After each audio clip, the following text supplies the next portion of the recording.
命が真っ赤に燃えて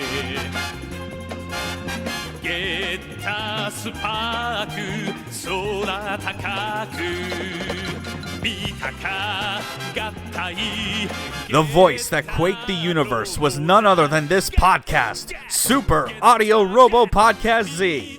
I'm Ark, that's Neff, and this is the show where we recommend you the finest mecha content for your cultural and artistic development. And we're back with a manga this time. You better start believing in this manga because we certainly do.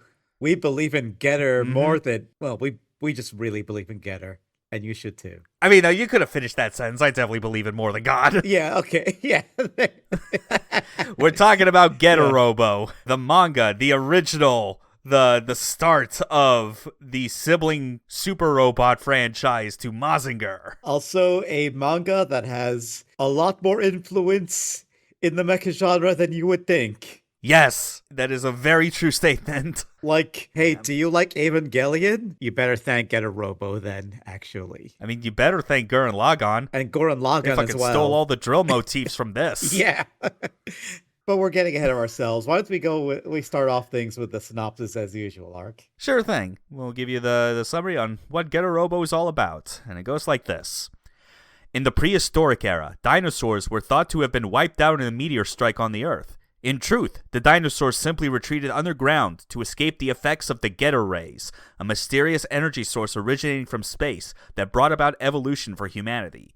Now, millions of years later, the Saotomi Research Institute has completed the creation of the Getter Robo, powered by that same energy, and has sought out 3 strong-willed, dangerous individuals to pilot it against the greatest threat to the human race, the Dinosaur Empire, with its goal of retaking the planet for themselves. Yep, if you ever wanted a Super Robot series that is about robots fighting dinosaurs, this is for you. That is literally what it's all about. Or at least that's what it's about for part of it, you know. Yeah. It's a much larger saga when you get deeper into it, but that's how the story starts.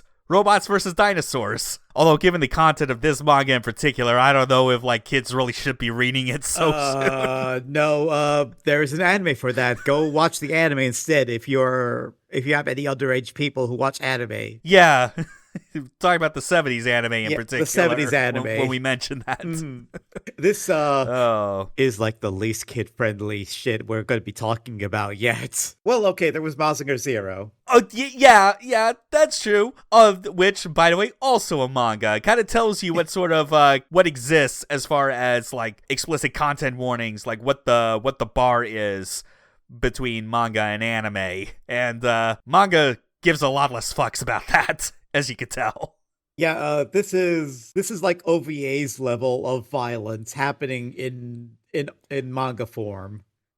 And it's amazing what you can get away with when you don't have to worry about TV standards. Damn straight, yeah. For something this important, we got quite a bit of prehistory to cover. A lot of it, more than anything, really having to do with its author of all things. Because I think that's where this one person alone, it contributes so much of the soul to Getter Robo and why it is so beloved. But yes, Getter Robo is a super robot franchise that, as I described, is the sibling series to Mazinger, as both are owned by Go Nagai's company, Dynamic Pro.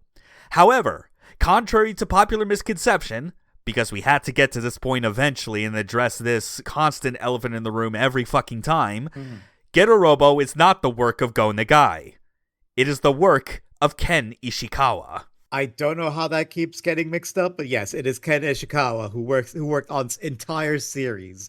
Well, the manga series, anyways. Yeah. Go Nagai did have very small and important involvement in the very early production of Getter Robo. But it's a case where it's he had no real involvement in any of the finer details of what would make Getter Robo what it is. Because at the start of this, Ishikawa had just been an assistant at Dynamic Pro in its early days, and and a very good friend of Go Nagai. Dynamic Pro, if you look at the the early days, its founding staff, it is basically kind of what you would expect. It is a company that is run by Go Nagai, his brothers, and his closest friends. You know, just there's a manga company run by bros. you cannot ask for anything better. But for Ishikawa, having done like work as an assistant on like Go Nagai's other major manga, like Getter Robo would essentially be his big break with an original work. Like the impetus for it starting was with negotiations between Dynamic Bro and Toei, because back in the 70s, Toei was the one responsible for creating anime adaptations of Go Nagai's various works. You know, Devilman and Mazinger and Cutie Honey. And they were like, we'd like to have another super robot from you guys. Could you do that? And the idea was to, make a new super robot that would have a manga and anime simultaneously. Only problem was, Go Nagai was just too damn busy with all his other projects at the time. So that's why it falls on Ishikawa. And as I said before, Go Nagai, while he had no involvement in like the overall story or finer details of Getter Robo, like, part of why that misconception still persists is because, like, it's not to say that he had no involvement in general. He had some, and it was mainly in the form of, like, suggestions and feedback that helped to get the basic idea, like, off the ground in general. Mainly in the form of the kind of robot that would be at the center of Getter Robo. Because we all know the story about how Go Nagai came up with the idea of a pilotable super robot with Mazinger. The new idea with Getter Robo would be, what if the giant robot was simply made up of 3 smaller transforming robots, or flying ships, I guess, that turn into the limbs of the robot? So yes, this is why Getter Robo is also very important. It is the first combiner robot. Yes. And I might be misremembering things. I don't remember if it was Go Nagai or Ishikawa who came up with the idea of having them mashed together. But I think what happened was one of them got into a car accident, and that gave them the idea of, oh, let's just smash them together, and that's how they'll combine. Or something like that. That sounds very familiar, yes.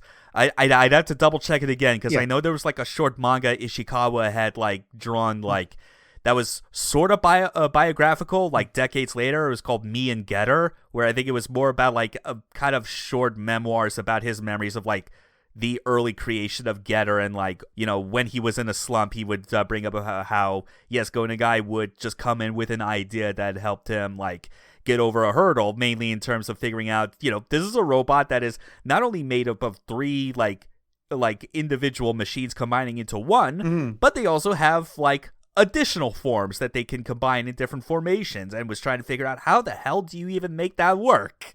And I mean, you read it or watch any of the anime and you're like, oh, they made it work, but nothing about it is plausible in the slightest. You just roll with it. Just go with it. This is like the most nonsensical transformation sequence in almost any show, but it's cool, so whatever. So with like the core idea behind Getter Robo being what it is, with like the help of Go Nagai giving Ishikawa the push to like, you know, solidify the core idea and then fill out all the details with the finer bits of the story with his own ideas.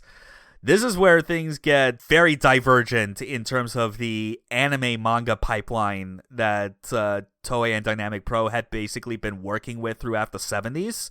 Because, like, with this working relationship, any new manga idea they had was basically greenlit with, like, the idea that they would give the rights to Toei to make an anime version that runs concurrently with it. And normally, like, when it comes to the anime, because of it being like made for TV and also trying to attract a bit more of a younger audience, like the content is typically not as extreme as you would find in like Go Nagai's original works. You'd still get some violence, you still get some sexy moments, but nothing that was like really egregious. I mean, you could look at the difference between the Devilman manga and anime, and they're like very different, yet somehow both are also very dark in their own different ways.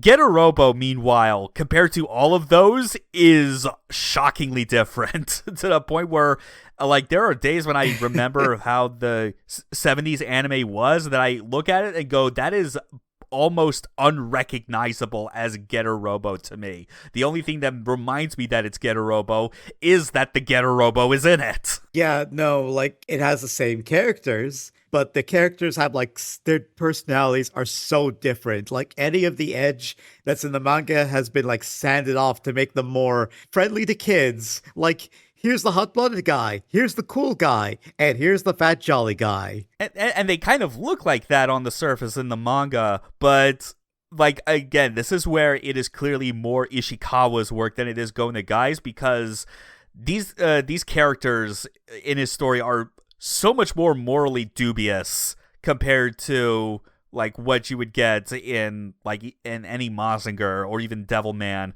Well, I mean even in Devilman, like, we have fucking Ryo Asuka just whipping out a makeshift shotgun on some kids. Yeah. But even then, you just look at Hayato Jin's introduction and like, enough said, Yeah, really. No, yeah. Nothing about that is kid-friendly. No, if you know, you know. We'll definitely get to that much later in the episode.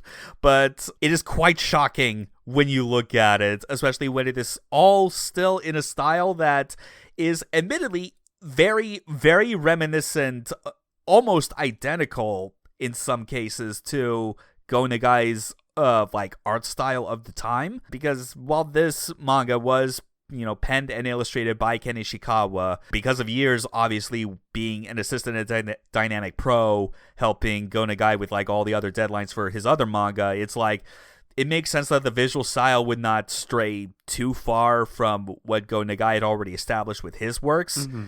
This is where things get interesting, really, when it comes to the history of Getter Robo, because this gets more into the history of Ken Ishikawa as an author and as an artist. Mm-hmm. Because like Getter Robo itself, the original manga would not be a self-contained story. There'd be more entries made, and you can see, like, as each entry goes on, that, like, improvements to his style, like, become more apparent. Getter Robo did have an immediate sequel in the form of Getter Robo G, which, unsurprisingly, also had an anime run concurrent with it.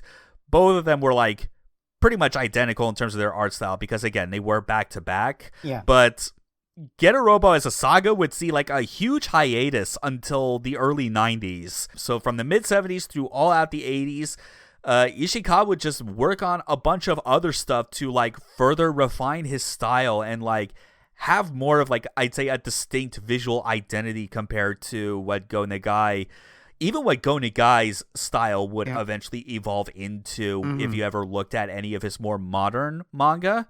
Because with Ishikawa, the stuff that he worked on in between Getter Robo entries is quite stacked. Like, it ranges from adaptations of like other existing works, like manga versions of like cult classic novels, or he even did like a Fatal Fury manga of all things. So like, imagine that in his art style.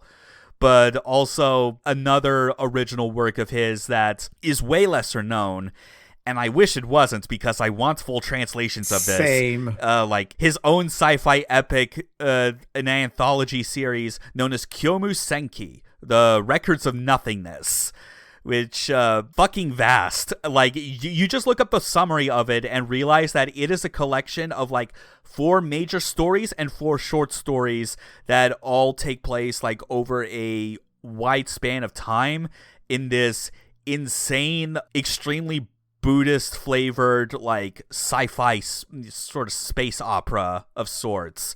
Like, and the Buddhism inspirations is very important, because it's so clear to look at his work on Kyomu Senki and like his interest in exploring Buddhist themes and like other aspects of Eastern religions and mythology, that it found its way, funny enough, back into Getter Robo when he returned to his super robot origins in the 90s with Getter Robo Go and Shin Getter Robo. This was like the second big surge of popularity that Getter Robo got, obviously following its introduction in the 70s, because not only did Getter Robo come back with a massively upgraded and breathtaking art style, something that I would say, like, by the time the 80s rolled around and he was working on Kyomu Senki, like, Ishikawa's like abilities as an artist had greatly outpaced Go Nagai's.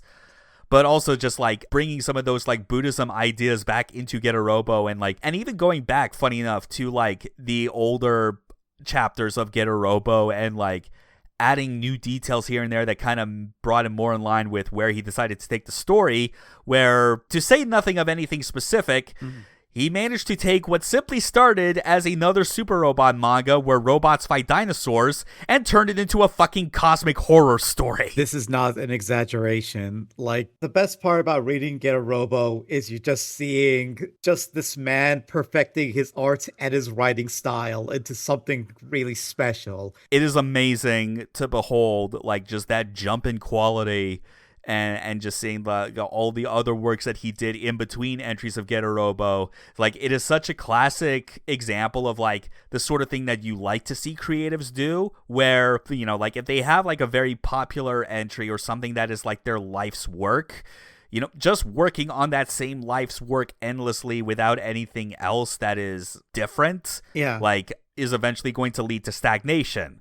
So the idea is that if you give them the space to create something new on the side and, like, explore other ideas, you know, those new ideas they created can impart lessons that then find their way working back into the main work itself. And that absolutely happened with Get a Robo. That said, though, this life story for Ishikawa had to end on a downer, because his work on Get a Robo would not last past the mid-2000s, as the then current chapter he was working on, called Get a Robo Arc, was left incomplete at 2 volumes and a handful of disconnected story panels, largely because, like, the magazine was being published at the time, like, eventually decided to drop it after what I think everyone has agreed on was meant to be the 2/3 point of that entire arc. But obviously, what that final third of Get a Robo arc was supposed to be, we don't know the full details, because in 2006 he passed away from acute heart failure. It's obviously the sort of thing where, you know, for people that, like, especially around the world at this time in 2006, where, like, the kind of anime and manga that was, like, popular with everyone is very, very different. This might not register to them immediately, or, like, at that time why this would have been a big deal, but it was a huge blow for so many people in Japan that were either fans of Get a Robo and grew up with it, or even people that grew up with Get a Robo and that it became an inspiration for them to work in the very industry, whether they are, like, anime directors or mangaka or even voice actors. This was a loss that for those people was especially profound. Like, okay, I'm going to make a comparison. It's going to sound a little silly, but just hear me out. Do you remember the loss people felt when we lost Miura? Yes. Almost to that level, in Japan at least. To a lot of creators at least. I'd say so, yeah. Especially with the Miura comparison is pretty good, because I always remember, like, when I saw a lot of the very detailed, like, illustrations that Ishikawa was capable of in the 80s and 90s, that it was like he basically shot up to being on par with what Miura was capable of when he was working on Berserk. Yeah, we are. When we talk about how, like, beautiful the art gets, it is almost Berserk levels. Like, it is almost matching the level of detail you see in Berserk. It's that good. Like, if you love getting, like, 1 or 2 page, like, full spread single panels of, like, massive background shots and, like, characters, like, filling them all, Get a Robo, especially in its later chapters, absolutely has you covered on that. They are stunning to behold. So it was a tragic loss all the same, but even so, like the influence of Get a Robo itself, and even Ken Ishikawa's other works, still remains. Like, obviously, Get a Robo, you can expect it to always show up in some form in the Super Robot Wars series. In fact, it has basically been treated from the very beginning as one of the original 3, alongside Mazinger and Gundam. And I guess we'll get into a bit more detail when we're covering why we recommend, especially as it has to do with why the manga over any anime entry. But it is important to note that it was a shock and, like, exciting moment, I would say, when 2021 we saw an anime adaptation of the final chapter of the Get a Robo saga, fucking 15 years after Ishikawa had passed, and we felt that this story would be, like, never revisited again in any form. But I think it goes to show that like enough time had passed and enough people are out there that either love Getter Robo and Ken Ishikawa's work, or in the case of Arc and its director, had the pleasure of working with Getter Robo and Ishikawa when he was alive. That it's like there are some people out there that if they have had the pleasure of working with the man, they more than likely have the best understanding of what he was going for and how to make something that like honors his legacy. Like even though this man has passed, there are still new things with Getter Robo even to this very day, sporadic as it is, much like Mazinger, but it's never going to die. Yeah, we're going to keep getting like manga of Getter Robo, different kinds of manga. We're going to probably get an anime. And Getter Robo Arc especially is kind of a miracle because, yeah, okay. It has the budget of like $10. Stuff barely moves in that show. It looks so bad, but it's got so much soul in it. This is like a passion project made by people who love Getter Robo and are like, no, we want to make the story. We don't care if we have no budget. We're doing this. Yeah, it is a shame that the stars could not align, that we couldn't have gotten a situation similar to how like David Productions basically got the keys to just do the entire like saga of JoJo's Bizarre Adventure lovingly in anime form. Oh yeah, because that would have been something. But I mean, there's already been so many other anime based on Getter Robo that are like different interpretations of the core idea that at this point it's clear that the franchise is fine with like it doesn't need to be all squarely focused on just this one story. Yeah, it's like the story that Ishikawa had established and worked on over the course of decades is more like the blueprint for people to make their own new interpretations of Getter Robo. Yeah, which I think I'm also fine with. I am as well. I look forward to when someone else comes up that is brave enough to either like make a new manga or maybe better yet greenlight a new anime that is just a new take on Getter. That would be cool. But yeah, that's the history. Well, we definitely did what we could to kind of salvage the bummer that was saying that like this legendary creator has passed away and has been dead for like almost 20 years now. It is insane, but we at least know that the one thing that has been able to live on with Getter Robo is the legacy of it. Yes, Ishikawa will still be remembered. So let's move on to like our next section. We got to talk about our primary mecha. We got to get more into detail about what the hell Getter Robo even is. What is a Getter Robo? Please explain. Well, the Getter Robo, like as we described, like in its initial concept, is a giant robot that is made up of 3 machines that mash themselves together and combine into like one of 3 different forms based on like the order in which the machines decide to like mash themselves together. And yes, we decide that saying it is mashing together makes the most sense. Because you are not going to get any fancy Macross style transformation or combining like detailed mechanisms in place. No, it is. This is mashed together and like morph the shapes like almost organically. Yeah, like you see these 3 vehicles, these 3 plates mashed together, and like, hey, look, arms just sprout out. How do they sprout out? Shut up. That's how. Yeah, the machines, by the way, all having their own individual names and they're animal based. So so the machines are eagle, jaguar, and bear. And they all also have like a distinct color that's associated with them. So the eagle is red, jaguar is white, and bear is yellow. And it's important to note, especially with those primary colors, is that which of the 3 forms they combine into basically coincides with whichever of those 3 machines is essentially the lead in the combination. So we'll get into the 3 different forms now. We have Getter 1, basically the default form of Getter Robo that anyone will recognize. A primarily red and white robot with a distinct horned head shape, like essentially like 2 cones that jut out of the head in a V shape, and an interesting detail as well regarding the face of it as well, because it is very distinct, much in the same way that Mazinger's like face or head in general is a very unique shape compared to other super robots. With Getter 1, I forget if it was like a case of one or the other, or if both contributed to it, but I think it was a case of having hexagon patterns that were inspired by the shell of a tortoise or a soccer ball. It might have been the soccer ball, because I think its main pilot in the Getter Robo anime was like a high school soccer player. I think that might have been where the connection possibly came from. I think so. I think that might be right. I'm going to say it's correct. Probably. Though I think as well the tortoise comparison also still applies all the same.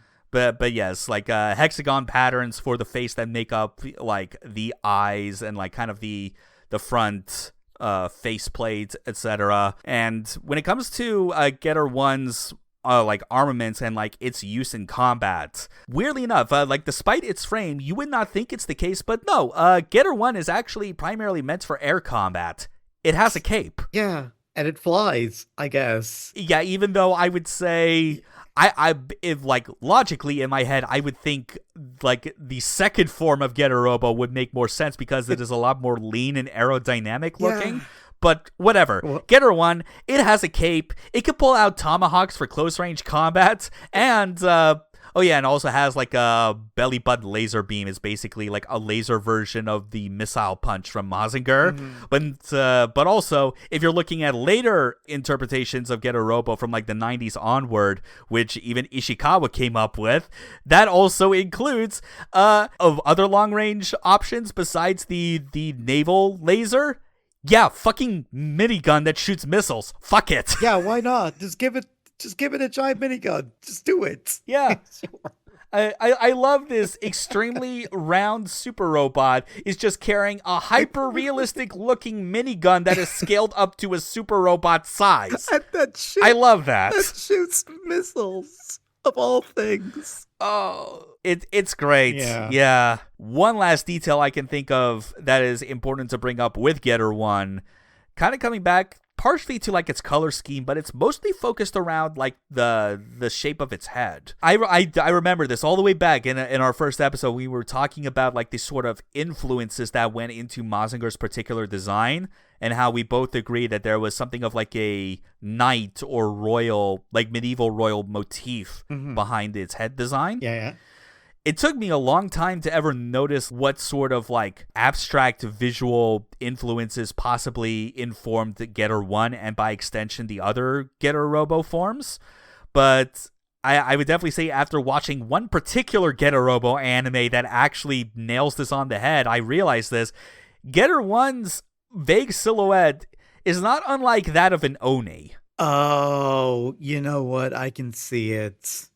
I don't know if that was intentional, but I can see it. It was either intentional at the start, or it was something that Ishikawa and others kind of like realized after the fact by the time they got into the 2000s. Yeah. Because you can at least count on, with this being a Dynamic Pro-owned series, you can absolutely expect there is some amount of edge and like scariness to the design of like these robots, that it's like it may be bright, colorful, a lot of spherical and like rounded shapes to it, but rest assured, this is a robot that when you behold its power, part of you on the inside is supposed to go, wow, that's kind of terrifying. Oh, especially the later Getter Robos. Yeah, some of the later versions are just downright fucking demonic. What about the other Getters, though? After all, this was just about Getter 1, kind of basically like the titular Getter Robo itself. Well, the other two forms do get some important play. Others less so than others, but we'll save that for 3. Mm-hmm. But Getter 2 is our second form. The primary color that it is identified by is white, because the Jaguar machine is essentially the lead. It is a very slim robot by comparison, has a cone-shaped head, and primary weapons, its arms are very unique because each arm, you could say, is essentially its own weapon. One is a claw, and in the left hand is a fucking drill. So yes, this is what we were talking about. All you fucking Gurren Lagann fans out there, show respect to the original. Thank you. This is where it all started. If you love drills, then thank Getter. Yeah. Drills on robots. Yeah. It all came from here. Yeah. And Getter 2 is, this is where normally I would have thought if I was looking at this at a glance for the very first time, if I did not know anything about Getter Robo, I would have assumed, oh, this is the version of Getter Robo that's best for air combat because it's very slim, aerodynamic looking. I mean, the head shape makes it seem like it could just be like the head of a rocket or something. But no, it's meant for ground and subterranean combat because that drill's not just for attacking. It is actually very good for allowing it to drill through the ground at super fast speeds. When it is on the ground or below it, that is basically when it is in its element. I mean, it's got a drill. Drills are for drilling, so makes sense. And this is one where I don't think there has been any Getter Robo media that like nailed this on the head the same way that the Oni comparison to Getter 1 basically landed for me. I think this is where once I realized that Getter 1 has some vague design inspirations from like Japanese Oni, like a red colored demon with horns, is that I started to think more about what traditional Japanese like aesthetic or design could possibly have informed Getter 2 and 3 once we get to explaining that. And I think in my head, the one that makes the most sense for Getter 2 is that it resembles that of an Omnio priest. Oh, okay. I can... Because of the hat. Yeah, the hat. It definitely has that look to it. But our final form, and often the least seen, which is kind of unfortunate, is Getter 3. Largely because its main environment that it actually excels in is underwater combat. Guess how often underwater combat fucking shows up in this franchise?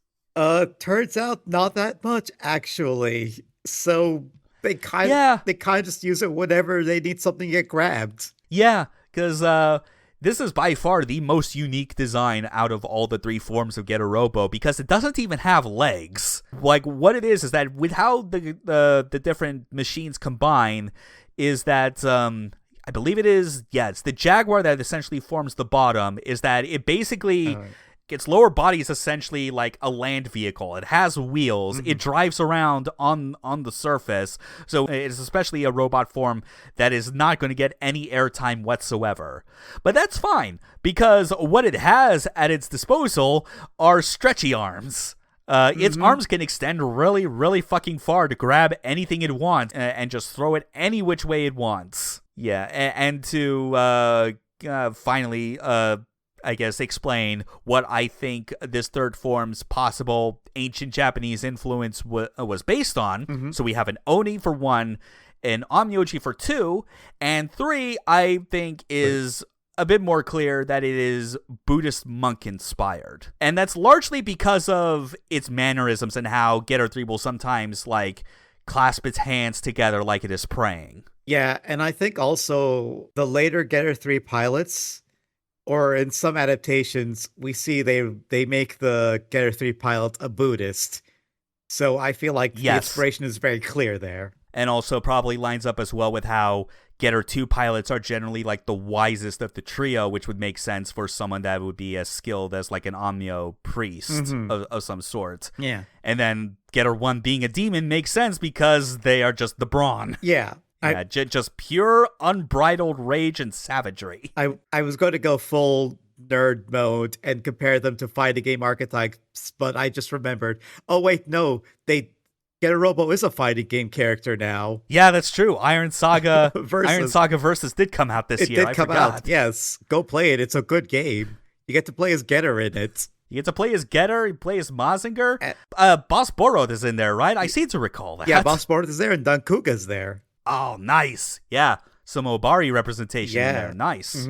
But this isn't the fighting game podcast, so no, this is still the anime manga podcast. We're still talking about Getter Robo. Yes. But we at least, I'd say, we've definitely covered the basics of what the 3 forms of Getter Robo are and the machines that comprise them. And it is important to note that with this particular saga that Ken Ishikawa had worked on for decades, this Getter Robo that we're talking about, it is not the Getter Robo that persists throughout the entire story. Oh, no. Like, every main chapter of the saga, like, brings in a new Getter Robo.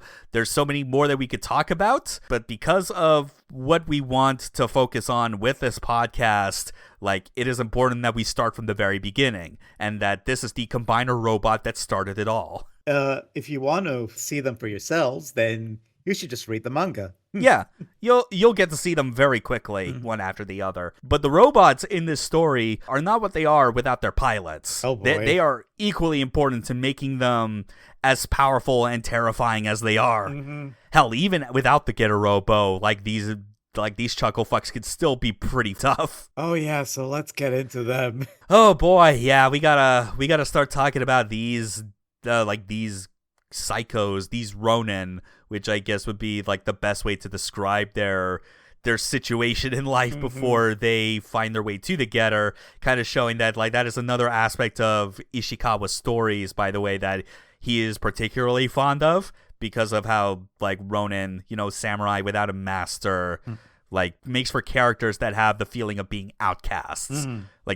And when you hear what we have to say about these pilots, you'll be like, yeah, it's no wonder these fuckers could not fit into any modern society. Yeah. Because our first character, the pilot of Getter 1, is Ryoma Nagare, the son of a disgraced and disbanded martial arts his father owned a martial arts school that was disbanded and disgraced because his karate was just too damn dangerous. Got dangerous karate, y'all.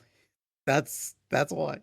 Ryoma learned everything from his father and proceeded to just bust up all the other dojos in Japan as payback for ruining his dad.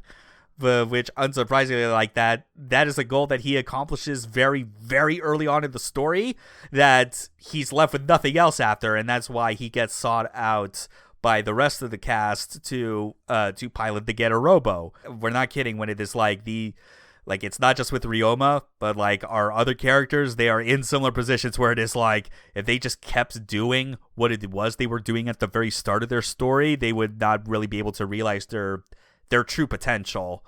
Ryoma is extremely hot-blooded, way more uncouth than Koji Kabuto or even Tetsuya Tsurugi, with all of his interpersonal issues he had in Great Mazinger. Ryoma has no qualms of using his karate and his fighting skill to get what he wants or solves his problems, even when the effects of him using his karate are way overboard. I think what saves him from being a full-on psychopath guy is he actually also has he surprisingly has a strong sense of justice to him. He does, yeah. Even though he'll shoot a guy at a moment's notice, he'll say fuck it and just cap a guy's ass. Although he does hesitate enough in some of the early chapters because of, again, that strong sense of justice and understanding that the stuff that that humans are being subjected to by our antagonists, it's yeah, that could be real rough. But otherwise, yes, he has a strong sense of justice and a strong belief that, the strength that he has from his karate is something that he shouldn't be using just to be just show off in a competition, which is what most karate schools are ultimately doing. Yeah. It's more no, if you have karate, you should be using it to beat others that are stronger than you. Yeah. It's fair. Fair, sure. I mean, if you play fighting games competitively, you don't fucking settle on the people that are just in your local, if once you've beaten them all. You gotta go bigger. Gotta find people who are stronger than you or as strong and try to beat them in their game. And despite how rough he is as a character, especially at the beginning, that is still nothing compared to our second Getter Robo pilot. Oh boy, you want to talk about a psychopath? Yeah, we got to talk about Hayato Jin, who if you're not familiar about where Japan was in terms of what sort of politics were going around in the late 60s, early 70s, you might be familiar with stuff like the Ampo student protests or just student protest movements in general and the sort of strife that came out of that. Is it any wonder that people that work at Dynamic Pro, not just Go Nagai, people close to him, would take some of the ideas and be yes, let's make a character whose introduction is that he is leading a group of delinquent students that are going to commit a political assassination. literally armed students. Just sure, and he's their leader. Yeah, very thin, tall, unflattering looking, I'm going to say, based on Ishikawa's earliest instances of his art style. Yeah. But it clearly gets a lot better even before his art style got a huge upgrade in the 80s and 90s. I would say even during the end of the original manga's like serialization, he was actually improving a lot as far as like how to draw Hayato. I think so. Because with Ryoma, you look at him, like you can see a lot of comparisons with other obvious Go Nagai protagonists, especially ones like Akira Fudo. You know, there's the really bushy, wavy hair and flowing sideburns. But Hayato Jin's like is more defined and I think recognizable in a lot of ways because of his hairstyle, the way that it's like kind of like the front bangs of his hair are especially long and kind of like swoop over the side of his face. And again, like being like very thin and the tallest of the three, very intelligent. It's described in his backstory that he has like that even as a child he was known for having an exceptionally high IQ, and you could tell because of that, as well as his own strength, because he is capable of like dismembering like other students' faces if they so much as cross him. That he's doing all this because he has such immense talent, but is incredibly bored as a result of not really having anything else better to do with them. So I guess that explains why he thought killing a cabinet minister in such a way that it would increase the reputation of his gang sounded like a good fucking idea. Listen, man's got to have a goal. They got to have goals. That's just what he wants to do with his life, I guess. People got to have hobbies. Yeah. But you can sometimes have like more constructive hobbies than that. Like say using that in intellect and strength to murder some dinosaurs. Yeah. Like, okay, he does get a little less psychopathic as the series goes on and becomes way more like the serious and cold one, who's a lot more morally dubious than the rest. Yeah, he's like one of the characters that is the best kind of representative for that character archetype where they are all about the ends justify the means. And as well, like without saying too much about how things go like in later parts of the Getter Robo saga, is that he very much grows into being, I guess, kind of like the veteran mentor figure to a lot of future Getter Robo teams. Like that's basically like the benefit that Hayato Jin gets as a character as the story goes on. Hell, even after the first encounter with the Dinosaur Empire, I'm going to say was enough to mellow him out. Yeah. Because he was freaking bad. It's like, how are you expecting a guy like this to save the world? Like, yeah, he's killing these dinosaurs, but he's doing it while, like, crying, scared for his life and pissing himself. Like, this is what you call a hero? Yeah. But you know who's more qualified to be a hero, almost inappropriately so, next to the rest of our cast? We got Musashi Tomoe, the third Getter pilot of Getter 3, although everyone, at least initially, is trying to get him to not be the Getter Robo pilot because because he keeps failing the aptitude tests. And an important thing to note with Musashi in particular is that he was a character that was conceived first for the anime.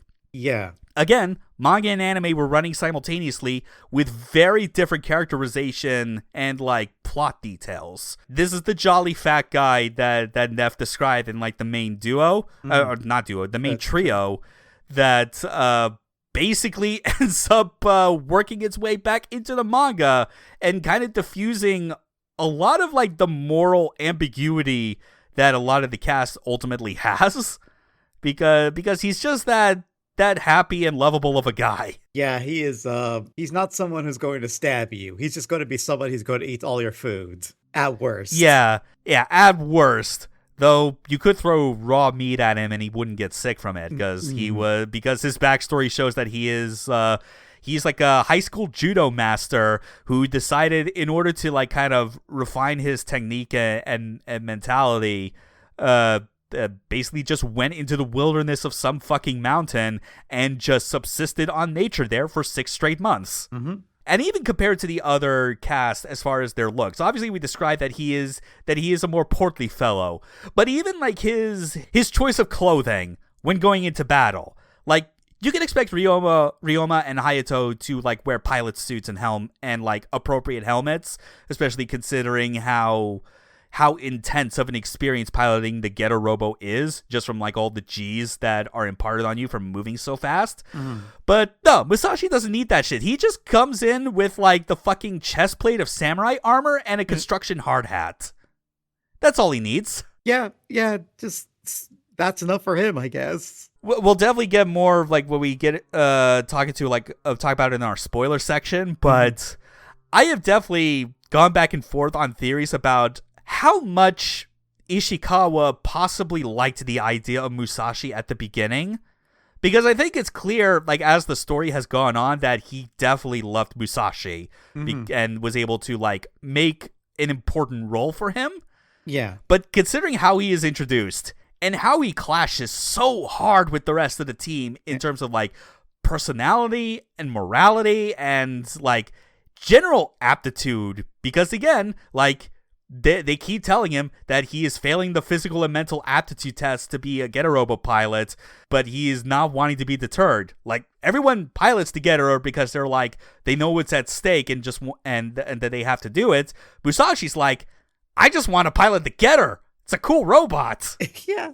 Like, at what point was Musashi something that, like, his introduction in the manga had to be thrust on Ishikawa against his wishes, or did he decide to, like, as playing a long game, to be like, yeah, I'm gonna take this anime original character, this fucking goofball, and I'm gonna, like, build him up to being one of the biggest fucking heroes in the entire medium. I wish I could say. It definitely feels like a character that was just, like, hoisted upon him, and like some executive was like, no, you got to have him in your manga, and just kind of warmed up to him. Yeah. But I wish we had like confirmation about it. That would be interesting, because we definitely know that until Musashi gets introduced, there is someone else who does act as the pilot for Getter 3. And that is the one that created the Getter Robo itself, Professor Saotome, which gets us back to characters that are extremely morally dubious and cold.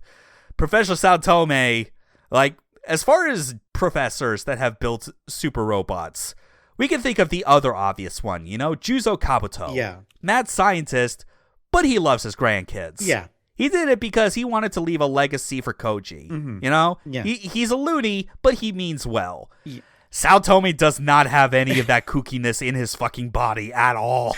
Saotome is the epitome of the ends justify the means. We're doing anything we can to win. Yes. Even when his own, like, daughter and son are there, which, yeah, even then, it's like, yeah, even though Michiru was, like, all the way, like, in the first chapter or so it was like, yeah, it was already clear, I think even from the beginning, both anime and manga, that, like, Saotome's daughter was going to be, like, a side character that plays off of like, our main Getter Robo pilots.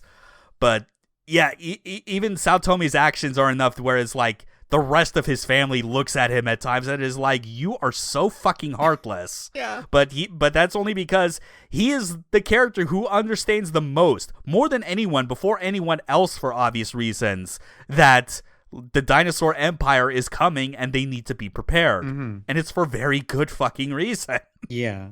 He's the man who has to do what needs to be done, basically. Or that's how he justifies it. I can only imagine that, like, if Musashi was a case of, like, his inclusion in the manga was thrusted upon Ishikawa, if that somehow didn't happen and Saotome did continue to be the third pilot, maybe what Musashi ultimately ended up doing, like, at the end of this story would have fallen on Saotome's part, on his plate. I can't Maybe he would have had that, because if any character, I think, would have been in need of, like, having a big hero redemption moment, I think Saotome would have been it, if only just to make up for all the times he has been so callous and gruff with everyone, like, throughout the entire series. I think that would have hit, like, way different than if it was him instead of Musashi. I don't know how things would have shaked out there, but yeah. Yeah, but who could say? Yeah, who could say? Regardless, those are at least the 4 major characters that I felt were most important to talk about, especially in terms of their manga characterization. Like, yeah, there are others out there. I mean, like, we mentioned, like, other members of Saotome's family. Like, there's Michiru. There's the little brother who I'm constantly forgetting the name of because he barely factors into the manga. Yeah. There's the leaders of the dinosaur empire, like General Gore. But I think we have, like, more interesting things to say about him, like, in the context of, like, when he shows his face, like, in the manga, and we talk about it in our spoiler section. But like, the short of it we can say about how the dinosaur empire is led is that despite being immensely evil in their methods, you can clearly tell after the first major introduction that Emperor Gore is not a Dr. Hell. No. He's not doing this just for the sake of world conquest because it's a man's dream. He's got a greater goal in mind, even though he is way too incompetent and short-sighted to be able to see it through. Yeah, there's definitely a little more there, but also, you're still evil as hell, though. Oh, yeah. So why do we recommend this? Yes, why do we? Well, I think the biggest reason, obviously, is that Getter Robo, like, as a super robot itself, it is so fantastically unique due to, like, its very concept of 3 machines combining into one. Like, it being not just the progenitor of the idea of robots being able to combine to form a bigger robot, but even the way it approaches combining robots with, like, it's both being, like, a triple changer at the same time. Like, you don't get that kind of creativity with other robots that combine machines into a bigger robot. Not unless it's, like, I don't know, Aquarion, for instance, I guess, is, like, the closest example in modern times. Yeah. But the other reason we recommend all ties back to why we chose to specifically talk about the manga. And that is the one where, unlike other Go Nagai series, for the most part, is that, you know, like, with Go Nagai's works like Mazinger, Devilman, etc., is that, like, those series' legacy, like, comes from the fact that it is the same core story that gets remixed and reinterpreted for, like, each new generation that comes along. Well, I guess with Devilman, the original manga story is still an all-time classic, but definitely as far as, like, Mazinger or Cutie Honey, I guess you could say it's, like, later, like, entries in, like, anime and manga form that reinterpret the events, make it so that the original work is not nearly as, I mean, it's still seminal, but not, like, the highest form of art in the medium, I guess you could say. But Getter Robo, it's the start of a saga that you could only really get in manga form itself. Like, even with the other entries that have come in the wake of it, there is still nothing that quite replaces or even eclipses not just impact, but also just the content and quality that the Getter Robo saga has. And because of that, it goes without saying that if you read this manga, like the specific starting point of the saga that we are talking about, it goes without saying that all the subsequent entries deserve to be read. Although G feels a bit more like an extension of the original Getter Robo than a proper new chapter, like, it's basically an upgrade to the Getter Robo, you know, robot itself, just a lot of the same characters. But once you get to Go, and then Shin, and Arc, like, those 3 are all worth it. And yes, I say that even knowing full well that Arc remains incomplete. You know, it does not have, like, the actual conclusion that it deserved. There are anime that did come out from, like, the late 90s onward that, you know, like, for Getter Robo fans out there, is definitely what stands out more in their minds compared to even the 70s anime, for obvious reasons, because that was the time when, like, anime studios decided, let's actually make Getter Robo anime that is more in line with, like, the tone and characterization that Ishikawa had in the manga. But they all have, like, varying results. We can probably get more into detail, like, specifically when we talk about one particular Getter Robo anime that we want to do an episode on. Yes. But regardless, stuff like Armageddon, Shin vs. Neo, New Getter, even the anime adaptation of Getter Robo Arc, they are all made with the idea of, like, honoring the, more specifically, like, the tone and characterization of Ishikawa's original manga. Which one of those we'll talk about, we'll still leave you to guess. the answer might surprise you or not. Or not. I think we've said as much offhand already about how much we think Armageddon sucks. So I think you can probably guess it's not that one. But anyway. One thing I can say though is that even with how low budget it is that like we do still think Get a Robo arc is worth taking a look at even after you have read the original manga, because it kind of goes beyond just faithfully capturing the events of the Get a Robo arc part of the saga itself, but also including extra characterization and flashbacks that are designed to be teases of like, yeah, you know, if things were differently, we totally would have liked to also do anime versions of all the other parts of Ishikawa's saga. Yeah. So you get like scenes of stuff that happened in Shin Get a Robo or Get a Robo Go. I mean, even the credits, like at different points, they change up, like by using new renditions of the opening themes from previous Get a Robo anime. Yeah. Overlaid with like collages of manga panels from the original, and like, oh, you have no idea how close I was to tearing up when like that new version of Dragon started playing as I saw all the panels of like this very manga that we are talking about. I was like, oh, these people get it so much. Yeah, they really do. Yeah, no, it is a love letter to Get a Robo as a whole, as an entire work, not just the manga, but all the anime and everything.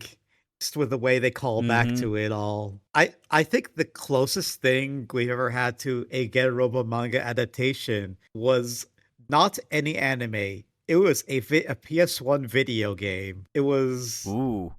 Well, okay. I think I know what this is. Oh, it was Daikessen, right? Am I saying it right? Yes, it is. Because Daikessen has like special FMVs or cutscenes that are directed shot for shot taken from the original manga.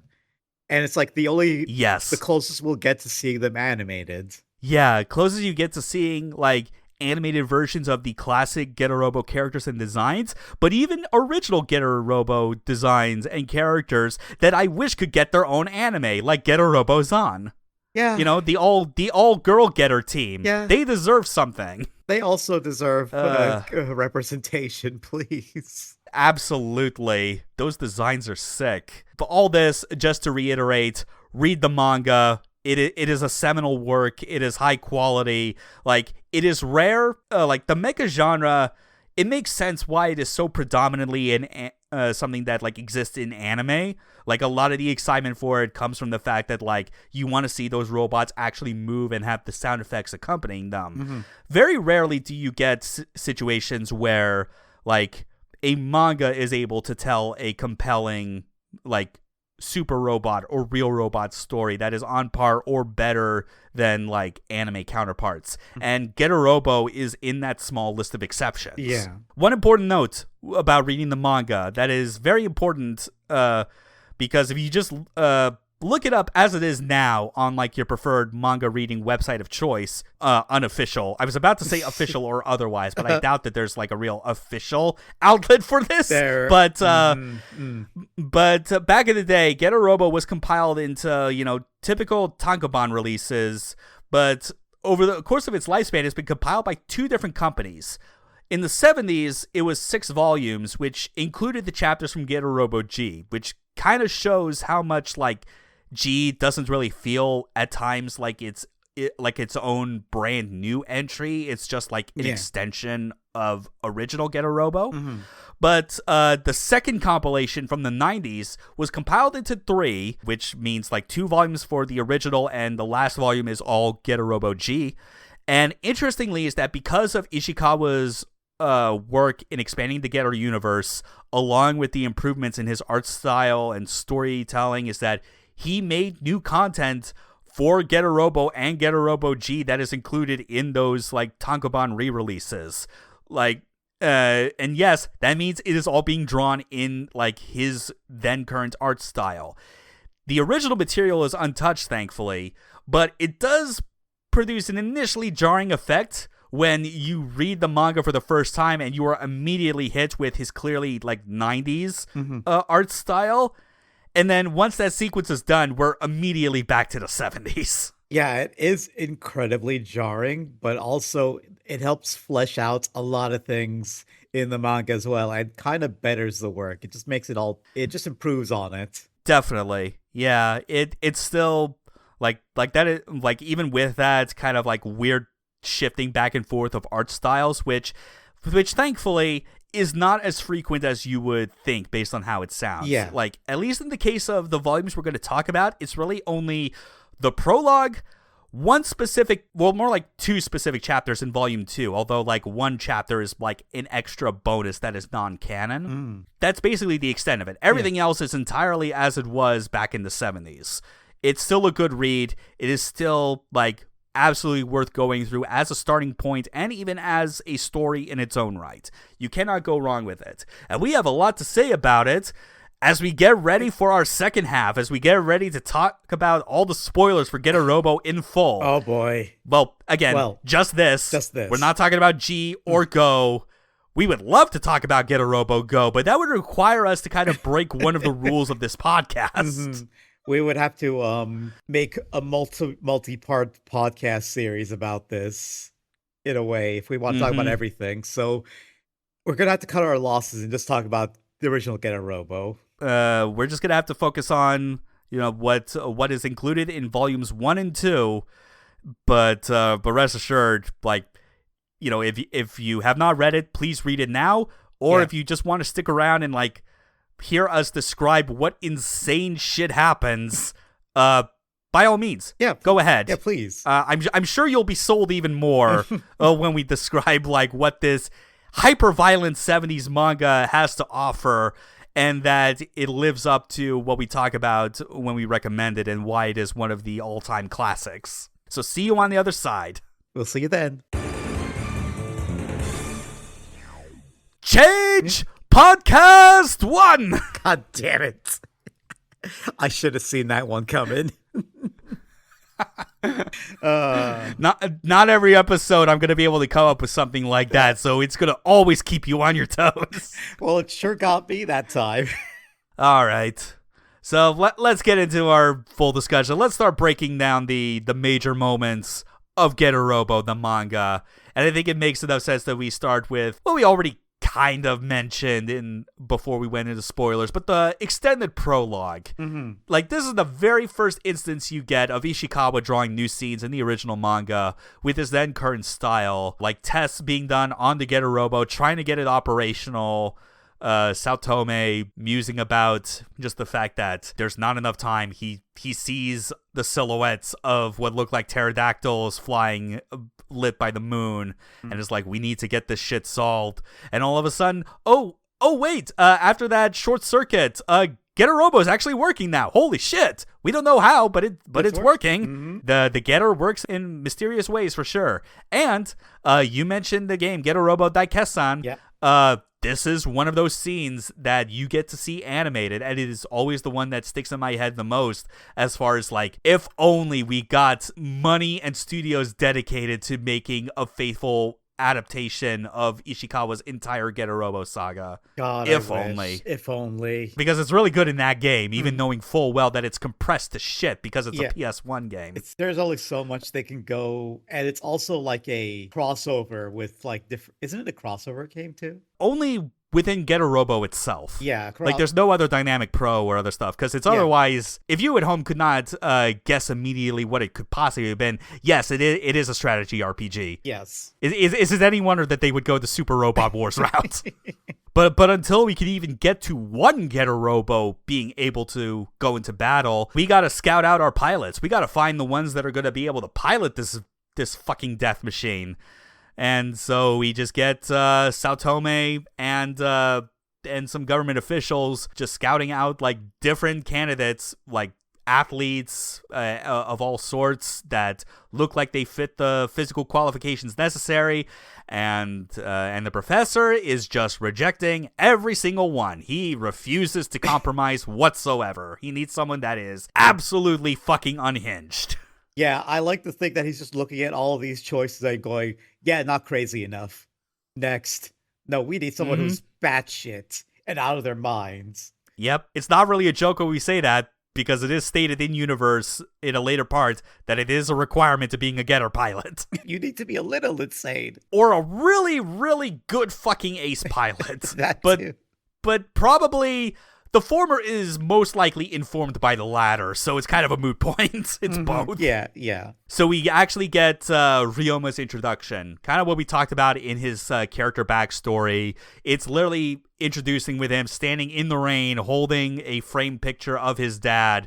Let's do this, old man, as he walks into a stadium where a karate competition is taking place, where everyone's just doing the lamest karate imaginable, not even trying to fight for real, that he just goes in and kicks everybody's ass to prove that, like, his family's karate is the best. He accomplishes his goal, and then just starts having a crisis at home right then and there about, what the fuck do I do now? What is my purpose? Yeah. And time for thugs to come in, including one character that you had to remind me of, and I wish I could keep forgetting every time I read this. Yeah. It's big black guy with samba lips that doesn't even speak full coherent sentences. That's all you need to know. That if there ever was a proper anime of this saga, like, you know damn well that would have been like completely cut. That does not play at all. In fact, this is the only time the the manga ever does anything like this. Thank God. So after that kind of yikes encounter, Ryoma at least survives. That is enough proof for Saotome that he is the one. Takes him by car after he has been stabbed and beaten the shit out of before their car gets fucking toppled over by the first of the Dinosaur Empire's cruel and unusual attacks, proving that I said as much that Emperor Gore is not a Dr. Hell in terms of world conquest for its own sake, but I would definitely say that, like, compared to Dr. Hell or even in the Myconine Empire, the Dinosaur Empire's ideas for how to fuck up humans is especially depraved. Yes. Like raining newts that devour anything, like leeches from Resident Evil 0. And also turn them into fucking zombies. Yeah, that's the extra fucked up part, and all this with, like, cartoony 70s manga art style as defined by Go Nagai and, like, his company. It doesn't. You are right about what you wrote down is that the violence is still brutal no matter how much the art style tries to soften it. It is so jarring when you see some of these cartoony expressions on these characters, and then you see the most horrific shit later. At least things conclude well in this particular crisis because they get Ryoma to the lab. You also get your proper introduction to Michiru right there, and like some of the dynamic that the two of them could have. But leeches, I keep calling them leeches because, again, they remind me of them. But no, they're newts. They break through into the lab. They end up having to kill Michiru's older brother, who is supposed to be Ryoma's trainer and getting him ready to pilot the Getter. How this scenario concludes, I really like, because it ties back into how much of like a revolutionary idea Getter Robo was as far as super robots, that you're introducing such a wild idea, 3 machines combining into one to form a large robot. It's like, how do you even like onboard someone to that idea without just overwhelming them, at least for like overwhelming 70s audiences, because we're no longer in the 70s. We've gotten used to this shit. Right. We've seen super robots go even crazier. So they just start by having the transformed Eagle machine as Getter 1's torso, and its first foray into battle is charging straight first and bisecting a fucking Mechasaurus with its goddamn head. Yeah. Like, it's such a good intro, and they keep telling you, this is still not the complete Getter. They are teasing you all the way through that there is more to this thing than what initially seems. Which is, I feel, a good way to do it, to just make you want to see what it looks like later on. Yeah. Admittedly, because the concept has already been established for like half a century at this point, it's like there's no way you could reasonably get away with this kind of slow reveal, because any genre savvy reader or anime viewer would immediately know what it is and be like, yeah, we know, just get to the cool robot. Just get to it already. We know already. But alas, with the battle over, there have been casualties. We remarked how unbelievably cold Professor Saotome is in our non-spoiler section, and that is very, very true. Like, that is hammered into you at this very moment where he has no time to mourn for his son, while Michiru is very clearly distraught over it. But everyone has to move on and get our second pilot, Hayato Jin, the high school terrorist who was planning a political assassination. And in order to deal with two cowards that tried to bail out of the meeting, gouged one of the dude's eyes and then cut off the other dude's ears because he has razor-sharp fingernails. It is one way to introduce your second character, just showing him eviscerating a couple of guys. You can tell how much more unhinged this is because the intro scene... This also gets an animated cutscene in Daikesan, but they, for obvious reasons, do not show the part where they are actively planning their political assassination and killing the two dudes that try to bail on them. This is all to show how scary Hayato Jin is supposed to be, that obviously Ryoma is not scared of him. There's also a scene as Ryoma is approaching the dilapidated school building that a feral dog tries to attack him, and he just beheads the fucking thing. Yeah, of course. This manga has no chill. It's got zero chill. Anything. Yeah.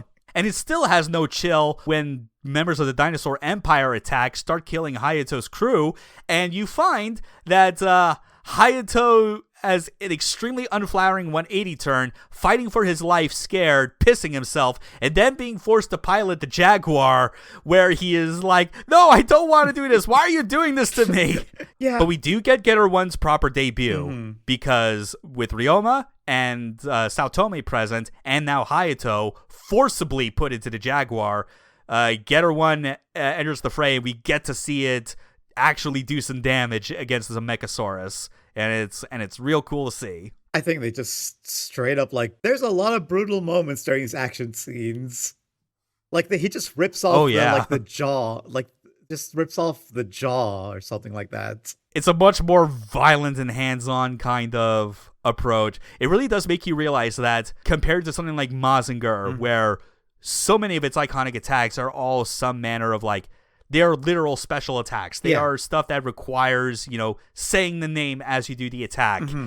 The Getter Robo doesn't need to do that a lot of the time. Most of its damage is just from, like, straight up, like, raw, unbridled, aggressive combat. It's literally just punching, grabbing, and just beating the shit out of something. And again, with this being early on in the manga, this is obviously before we start getting more defined special weapons and attacks. Like, we haven't gotten the Getter Beam. We haven't gotten the Tomahawks yet. We haven't gotten the missile minigun either, but we'll get to that eventually. Oh boy, will we get to that. But after this, well, I guess near the end of this, Chapter 5 is basically the tail end of this battle as the Getter is chasing one of the remaining Mechasauruses out over the sea, where you finally get your proper, like, at least I think in the 70s, this definitely, well, no, even in the original prologue, I think you got a glimpse of Emperor Gore, but this is like the first true introduction to him and his modus operandi and why he is doing what he is doing, the Dinosaur Empire's invasion of Earth, and he details it all as blaming the known universe for his race's downfall, which, to be fair, is not even remotely close to wrong.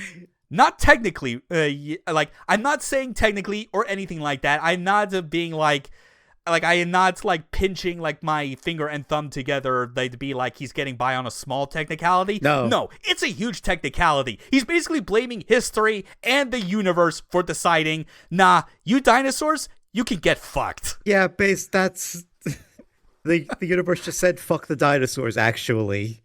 You ain't getting shit now. Yeah. These monkeys get it now. Have fun. These monkeys are going to be the new evolution. Oh, man. Evolution is going to be a huge theme in Getter Robo going on as it goes on, especially. Oh, yeah. Evolution and the concept of life itself, There's a lot more to the Getter rays, which is, like, it's unfortunate that, like, again, the one unfortunate thing I would say regarding having our discussion focused on just these two volumes is that this is the least you get any sort of insight into what the hell the Getter rays really are.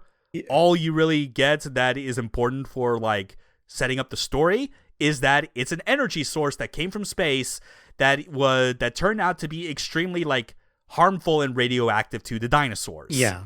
Like, that was the thing that killed them, not a meteor. Mm-hmm. But at least during this, they can't get to Emperor Gore. He's like basically like having a faux holographic projection. And so he is watching this safely and is confident that he's got, humans all figured out, that he can beat them.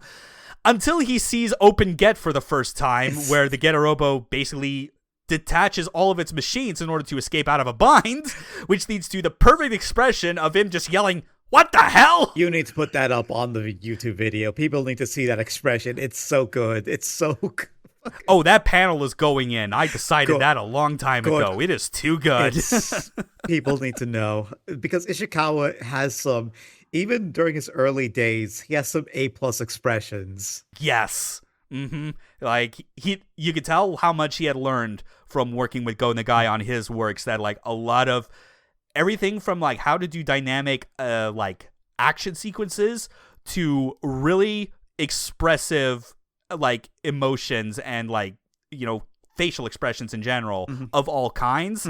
You could tell where that came from. Yeah. And that was like basically giving him like the base starting line for him to eventually just skyrocket up from the 80s onward. But with that fight done, we seemingly have our 3 pilots, Ryoma, Hayato, as well as Saotome, even though it's like, it's still showing signs as well that it's like Saotome's old, and it's like, gee, you look like you're not holding up well piloting this thing, but he is still very determined. This is coming. We got to get to the part where we eventually get our actual third Getter pilot. Yes. But until then, it's time for the Dinosaur Empire's latest scheme.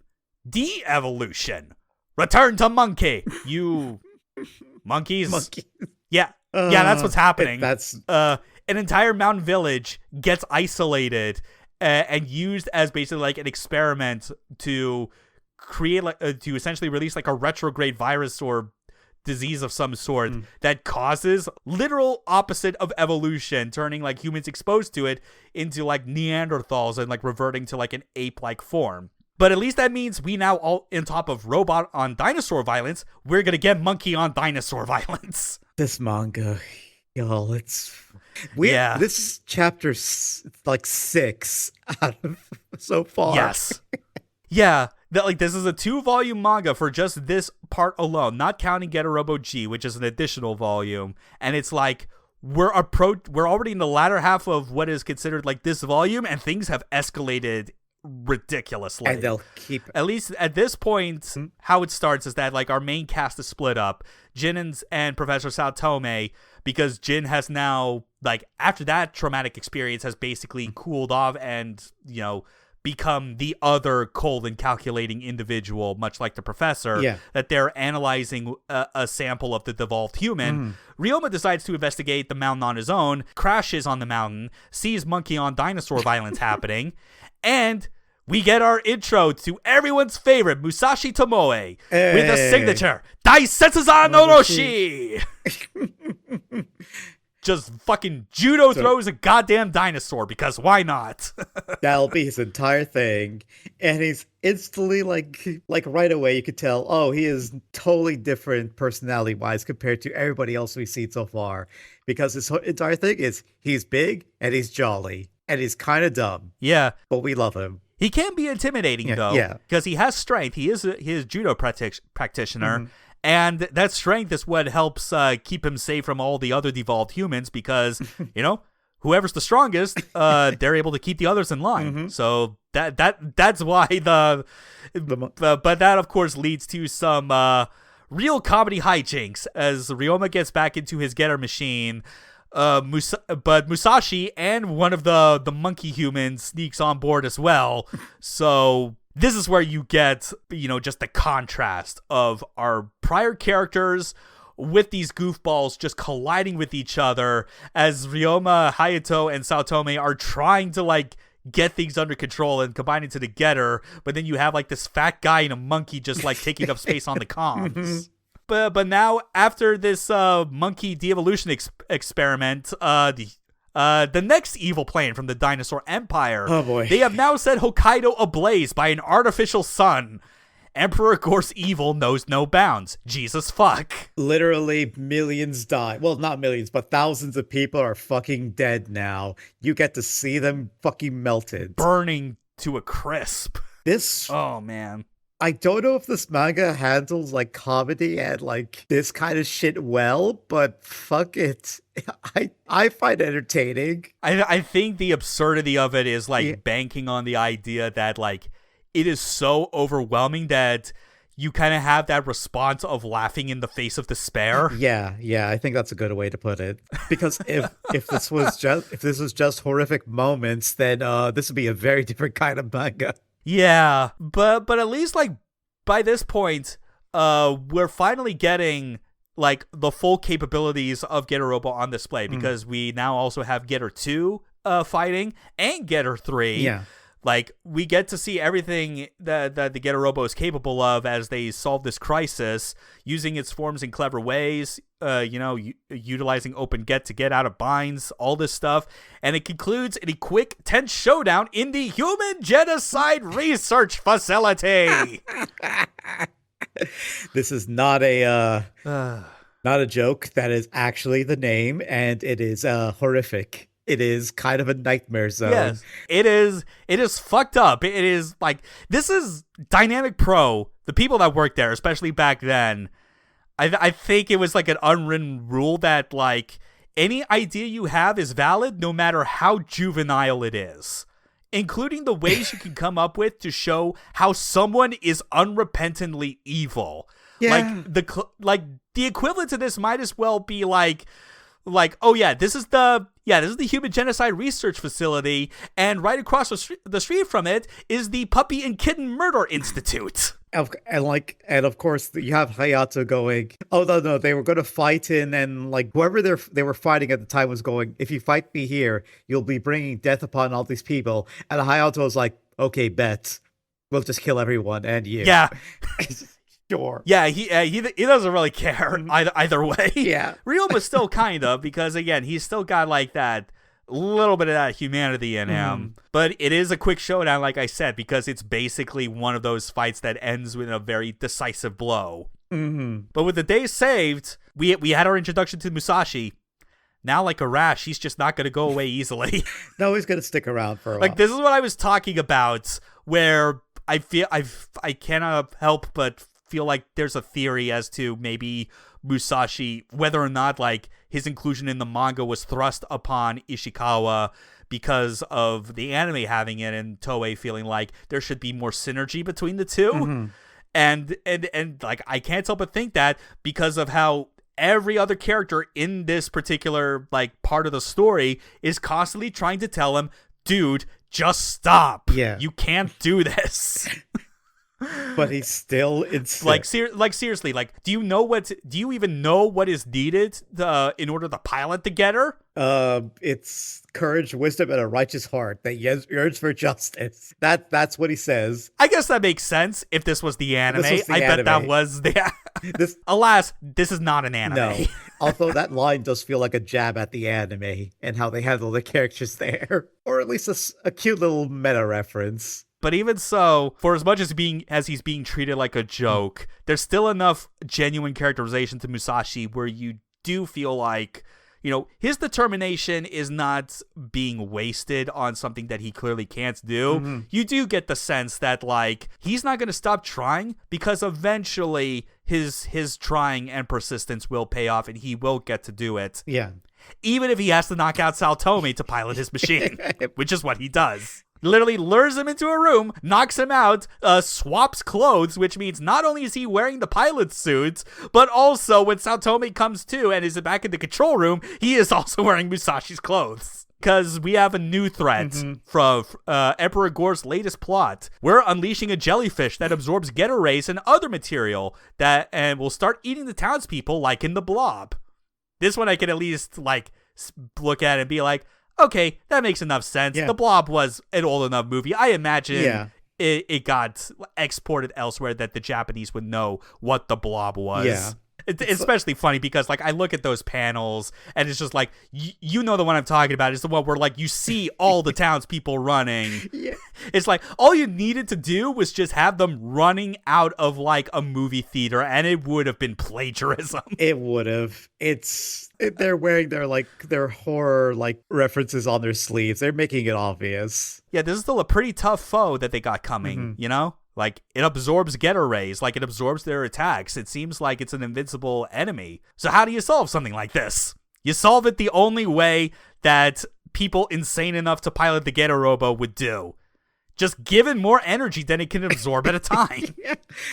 And then all three of them are like, well, two of them are like, well, dying seems pretty cool, so let's fucking do it. It is still dicey all the same because, you know, they go inside the center of this beast and they are just getting electrocuted the entire time from all the energy, making it very difficult to even see the control panel.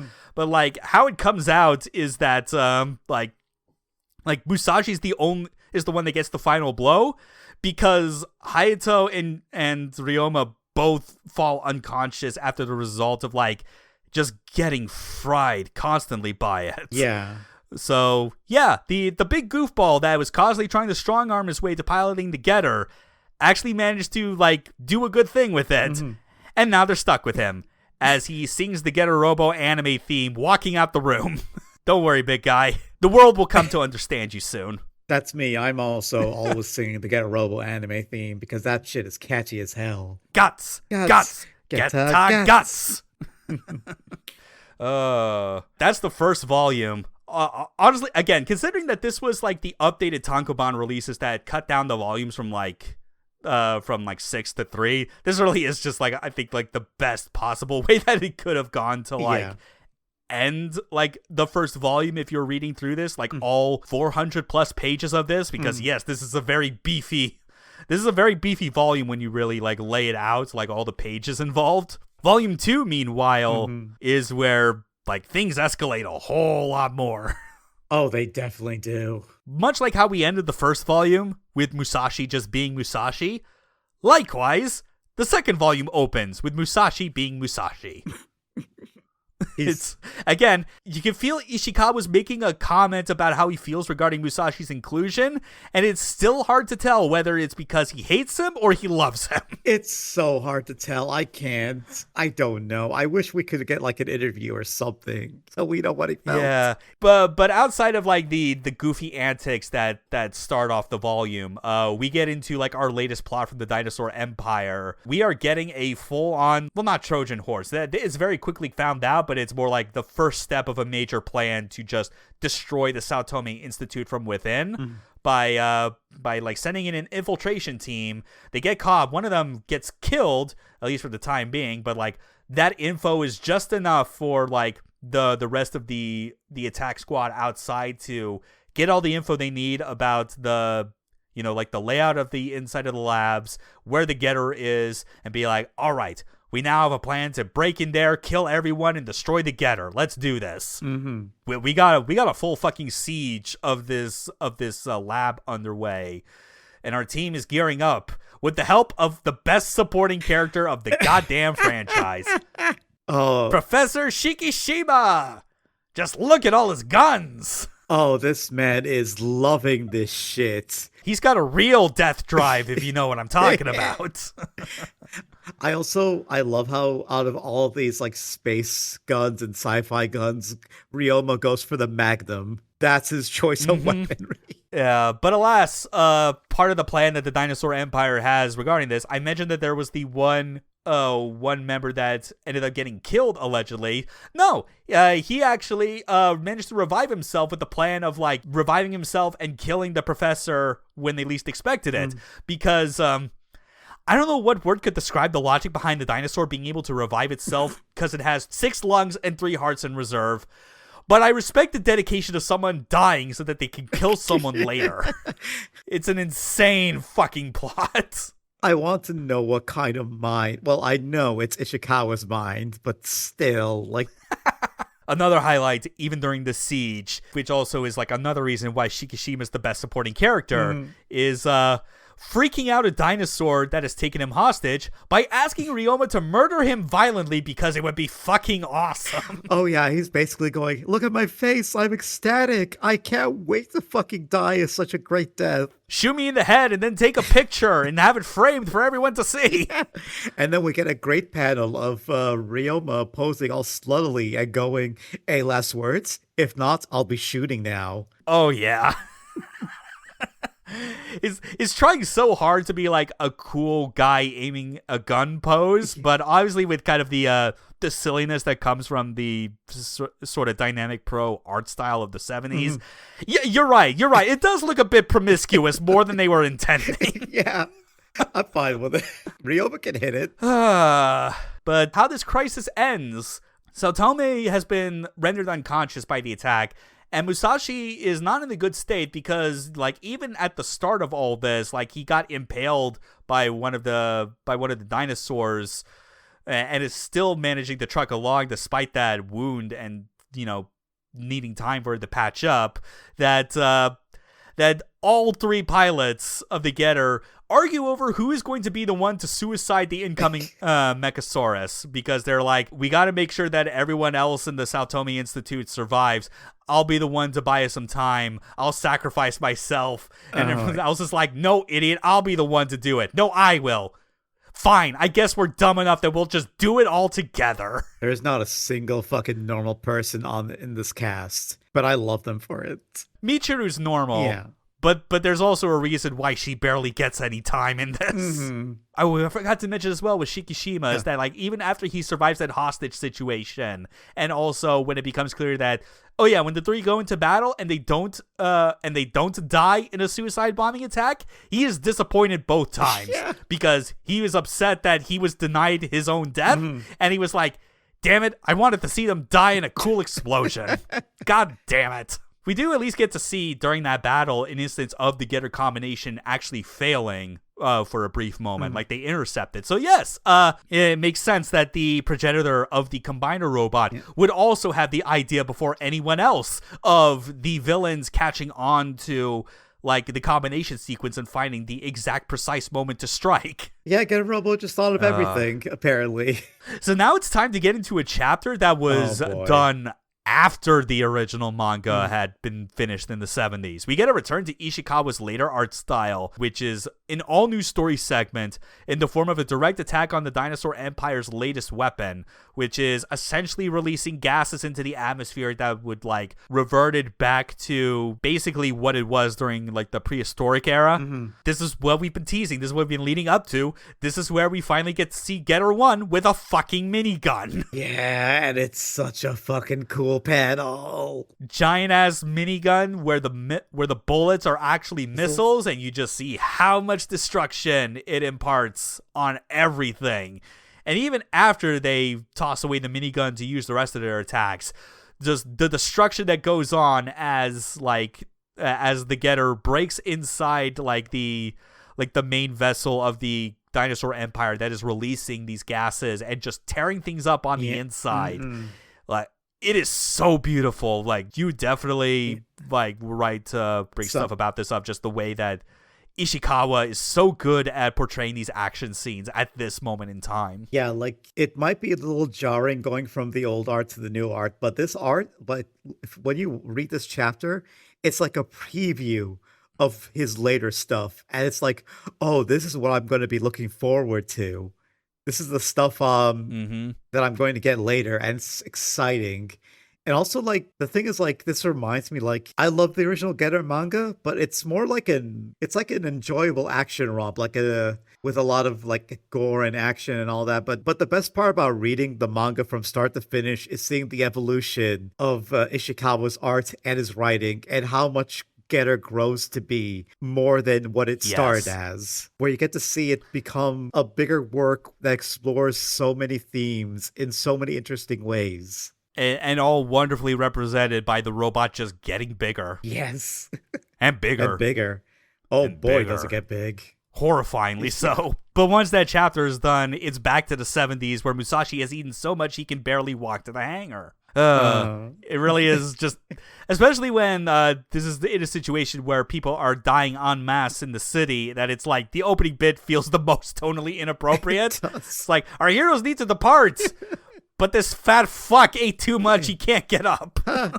He will laugh track. People are dying. Ha ha ha ha ha. And especially, like, even weirder when you look at how the rest of the chapter goes, and that this is the tensest like battle with the dinosaur empire yet, because the Getter Robo team gets separated as they try and make their way to like to where the attack is happening, because their current plan is using like an artificially made like cumulonimbus cloud. Assuming I said that right, it's a fucking mouthful, but an artificial cloud that was effectively creating a storm to try and keep the Getter Robo from actually like making it to where the attack is happening. All it does is that it separates the three machines and like causes them to crash. Ryoma ends up having to deal with a group of survivors in like the ruined city that are desperate to kill the dinosaurs with dynamite, even at the expense of their lives. And like only the leader of the surviving group of kids is only one that makes it out in the end, because otherwise this is the part of Getter Robo where once you're away from the actual robot battles, is like you're suddenly in a scenario that would exist in Violence Jack. Yes, we get a panel of the leader of these kids holding the severed head of another kid, getting ready to fucking bomb himself along with the dinosaurs. It is, oh boy, it's a lot. Especially wild too, because like they're constantly trying to tell these fuckers like, no, don't just throw dynamite at them, these are way tougher and more advanced than you think, that's not gonna work. And yet the dynamite actually does end up contributing to the defeat of the Mechasaurus. But it's still a close call all the same, because Ryoma gets a face full of glass inside the cockpit itself. Like once they are able to reconvene and combine into Getter Robo and like save this one survivor out of this group from like sacrificing himself, is that they still produce like a big ass explosion to finish it off that once again separates the entire team, presumably killing Ryoma. At least that's what like some people think, while the rest of like the team at the Sao Tome Institute are holding on to the idea that no, he has to still be alive out there. There's no way he died. And this gets into a part of the story where I genuinely forgot about the period of Ryoma having amnesia being brought about by the next villains that are supposed to appear in Getter Robo G. Yeah. The Hyaki Empire, I forgot they make their appearance as early as this moment. They tossed them way earlier than I remembered as well. I thought they appeared like closer to the end, but no, this is like, is it almost the halfway point? No, it's like, you know, it's near the end anyway. I think it's final third. Yeah, final third. Final third of the volume. Yeah, final third. But at least now you get to see another form of dinosaur violence. It's demon on dinosaur, which is more like possessed humans, really, because the way that Hyaki Empire works is that they literally do like an invasive surgery procedure where they install horns into like the foreheads of their victims, and they are now under their control. Ryoma doesn't have one of those horns, thankfully, but they're almost going to do that to Ryoma, because they found him having lost his memories and then tried to like sick him on Professor Saotome to assassinate him, but it fails because like his memories are trying to come back, and it is causing a conflict in his like ability to like do his job. So like after that reveal of the Hyaki Empire, followed by them like very quickly just going into the background, because the Dinosaur Empire is ramping up to like their next and like final major assault. We are in a very tense predicament, you know? Ryoma's lost his memories. There are teases of a new getter that is in development. The current team as they are not able to go into battle just because of Ryoma's current condition, and the Dinosaur Empire's like attack is looking especially rough. Doesn't help that the Hyaki Empire is observing all this. So who could do anything about this? It's Musashi. This is it. The only man who could do it. This is like, there are multiple examples of it through the Getter Robo saga. This is the truest early example of peak in Getter Robo. Mm-hmm. Any Super Robot fan out there will know about Musashi's last stand. Any heroic sacrifice in the mecha genre has a lot to live up to compared to this one, especially when Musashi had been treated like something of a joke by the cast up to this point. And possibly Ishikawa, though still maybe lovingly. But this, I think, more than anything, whether you thought he possibly hated Musashi at the start or not, you could tell by this point he found a place for Musashi that like made him truly a hero, because this is him going in Getter 1 by himself to face the dinosaurs, knowing full well that with his own power, he's not going to come back alive. No. So he's just going to put that robot into meltdown and nuke every fucking dinosaur robot, every Mechasaurus in his vicinity. And I'd like to think this is the first instance of us getting to see how terrifying the Getter really is when he takes out the Getter energy tank, and we get to see Musashi's like flesh just melt away. It's such a horrifying and like just haunting image. Especially like when you see him smile the entire, like just have this giant smile, like insane smile on his face the entire time. Yeah, it's like in that moment, despite his portliness and like comedic antics, it's moments like that where it makes you realize that, yeah, he's a true Getter pilot in this moment. Mm-hmm. He is that insane to do this. Yeah. But it's also what needs to be done, you know? Much like how other characters have a very ends justify the means kind of approach, he realizes as much as like, if this is going to kill me, I'll do it just so that it saves everyone else. Yeah. And he does it. And the other part of this entire sequence that I love, like, just as much as how Musashi's sacrifice goes and, like, impacts everyone else on the team, is that it fully cements how poor of a leader Emperor Gore has been for, like, this entire duration. Mm-hmm. Because you do get to see some more of, like, you know, his aides, you know, like General Bats, for instance. They obviously get more play in the anime because of just, you know, that episodic format and, like, their Monster of the Week schemes and all this stuff.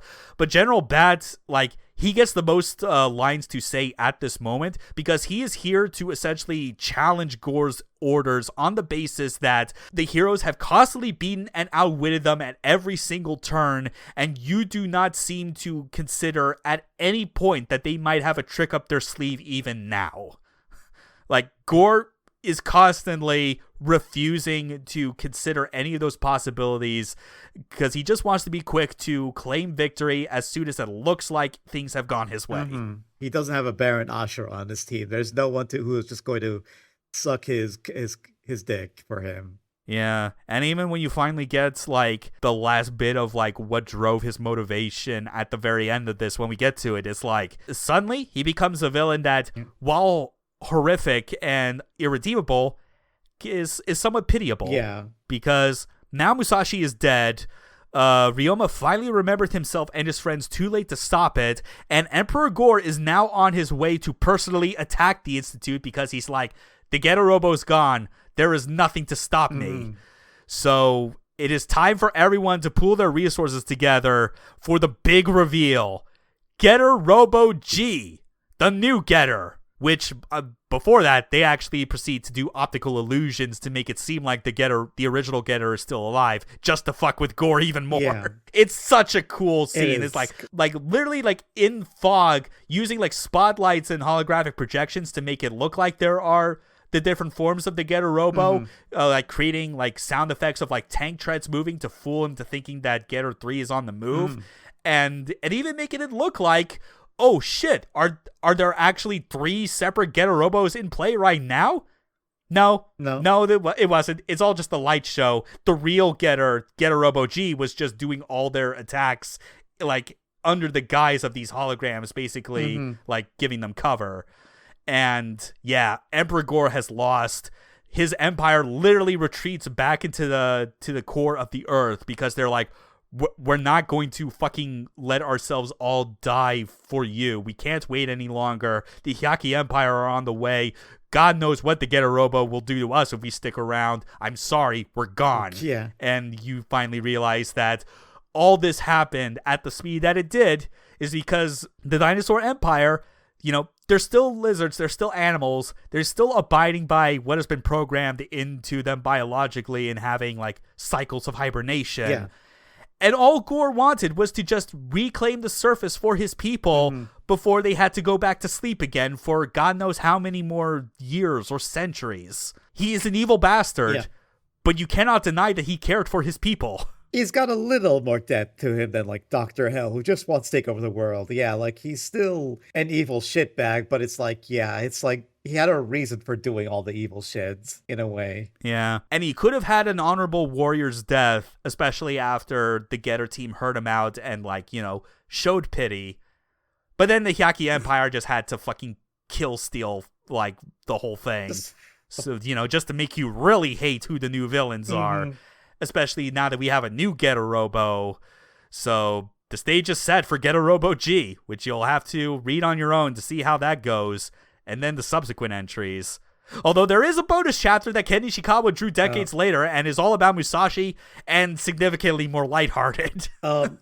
If I could request one thing on this podcast, please put the panel of the dog riding the Getter Robo for the YouTube video, please, because I love that image so much. Well, with the thumbnail, that might be a bit difficult, but that is going to 100% be a panel in the video itself. Yeah, put that in the video. I want people to see that dog. Because the short summary, and this is what I was kind of talking about, how this is one of those chapters where it is clearly not part of, like, the main story. It is a bonus. It is non-canon. The story is that the entire Saotome Institute gets food poisoning, but Musashi's immune. Because, of course, in the 6 months he was up on that mountain, he just grew a resistance to the harmful effects of eating raw meat. Yeah. So, him, a dog, and a human-sized Getter Robo action figure pilot the Getter and beat the enemy through bizarre combinations. And I mean truly fucking bizarre. They are not forming Getter 2 or 3 like normal, because they are hitting the wrong buttons. They have a dog in the cockpit of one of the machines anyway, so, like, what the fuck is it gonna do? And everyone shits themselves. Literally. They're like, oh, Getter is a robot to be feared, as all this ridiculous shit is happening. Yeah, Gord is just completely befuddled. Saotome, Ryoma, and Hayato are just also staring dumbfounded while also having the screaming shits. It's really goofy. It's so stupid. I feel like, Ishikawa probably didn't hate Musashi. He probably had fun writing him. Yeah, especially well after the fact when he did that bonus chapter. Like, all these characters, that they clearly meant something by the end. Even when Musashi was not in the cards originally for the manga, he earned himself in, like, the Hall of Fame for Getter Robo characters. Absolutely. Hell yeah. What a fantastic story.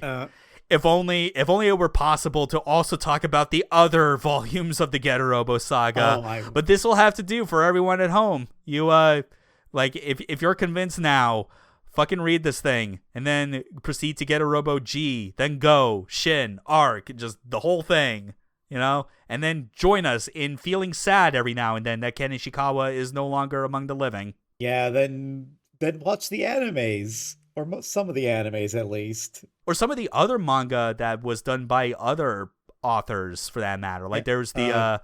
very recently, there was Getter Robo Devolution. Yes. Which was actually a pretty good manga. I was going to also mention Getter Robo High, but I haven't read that. I don't know if there's any scanlations. I just know it because I love the main lady they have for that. I'll have to look that up. I forget about Getter Robo High. I was also thinking about, I believe there's one called, like, the one that was actually called, like, Dino Getter or something like that. I think it was where it was like a sort of like a what if scenario where the dinosaur empire actually did just take over the earth and, like, humanity's kind of, like, on the ropes. Yeah, it was it's just called Dino Getter. And as you might imagine, it's like a new take on the Getter Robo that has a bit more of, like, a dinosaur theme even to its design. Which also is not to be confused with the actual Dino Getter that exists in Getter Robo Arc. Oops, spoilers, but whatever. That should be your incentive to read the rest of the saga. Please do so. It is. Oh my god, it is so good. We could have spent like 6 hours talking about the entire Get a Robo saga if we wanted to, but we want to leave it to you, the audience, to experience for yourselves. Seriously, go read this shit. It is some of the best manga I've ever read, and might be for you as well. Yes, we both feel confident that it will be the same for you when you go and read this. Oh, this was the longest we've had to talk about a manga in general, but I guess Get a Robo is just one of those things that warrants a lot to talk about. But I love it all the same. Thanks so much, as always, just for being on here, Nev, to just indulge in the glory that is Get a Robo. Like I said in the beginning, I believe in Getter, and so should you, audience. We always believe in the Getter, and look forward to our next episode. Still a mystery, but we can hint that, there may be something in it tangentially related to a triple combiner robot. Who knows? Stick around. We'll see you next week. See you, folks. 覚醒の時は来た進化